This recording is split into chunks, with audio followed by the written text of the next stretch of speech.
Alberta has had enough. After 10 years of frustration with Ottawa, Premier Danielle Smith warned in March 2025 that unless the next Prime Minister acts fast, Canada could face a national unity crisis like never before.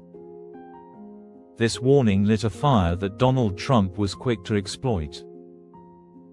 He saw Alberta's anger not just as a Canadian problem, but as an opportunity to fuel separatism, apply economic pressure, and maybe even pull Alberta closer to the United States.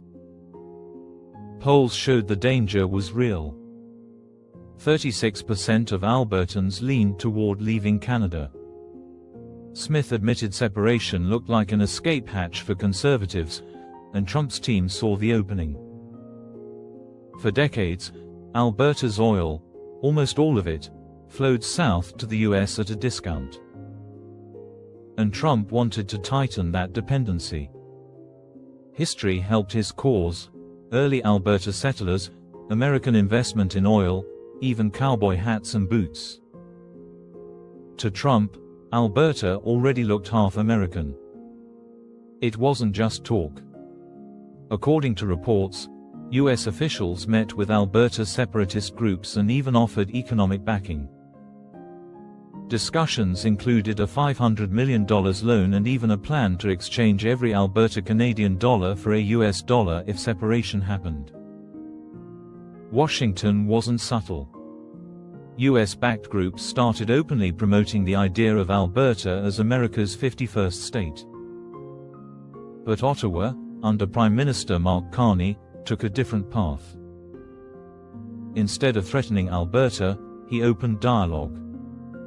He reframed demands as shared economic issues, undercutting the separatist argument that Ottawa never listened.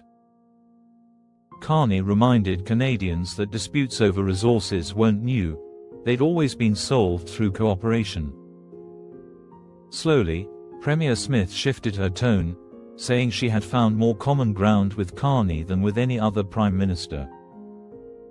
The US threats backfired.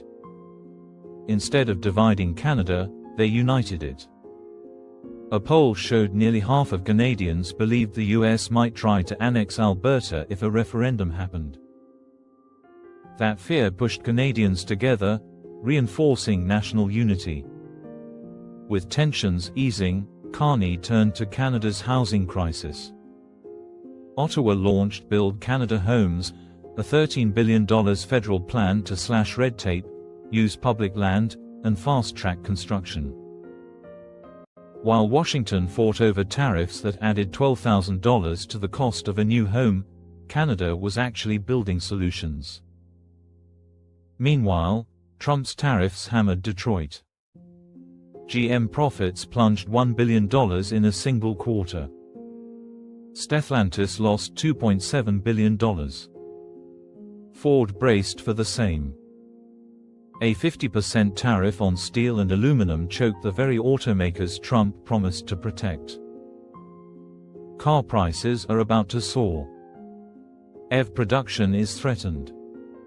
Layoffs loom. And all while Trump insists America doesn't need Canadian oil, lumber, or cars. But the truth? The US is still deeply dependent. Canada supplies oil, critical minerals, and resources Washington can't replace. Carney knows it. That's why instead of shouting back, he's doubling down on Canada's strengths: clean energy, mining, and resource processing. As Trump raises tariffs on Canada, the Pentagon is spending $500 million just to secure minerals at home, minerals Canada has in abundance. And while Trump hints at buying resources from rivals like Russia, Canada quietly strengthens its own economy and global leverage. China, meanwhile, is tightening its grip on rare earths, delaying Western weapons and EV production. Beijing openly imports sanctioned oil from Russia and Iran, blunting US sanctions. While Trump wages tariff wars, China and Canada are playing the long game. And ordinary Americans are paying the price. Higher car prices. Lost jobs. Inflation chewing up every paycheck. By July, tariffs had already cost families $1,200 in lost purchasing power. At the same time, both America and China are staring down dangerous debt crises.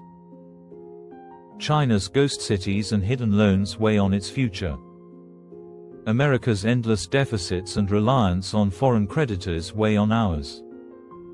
Different systems, same result: ordinary people paying for political failure. The question isn't just who stumbles first, China or America. It's whether their fall will drag the rest of the world down with them.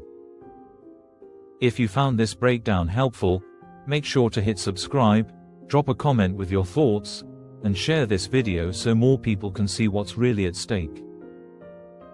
This is the Untold Compass.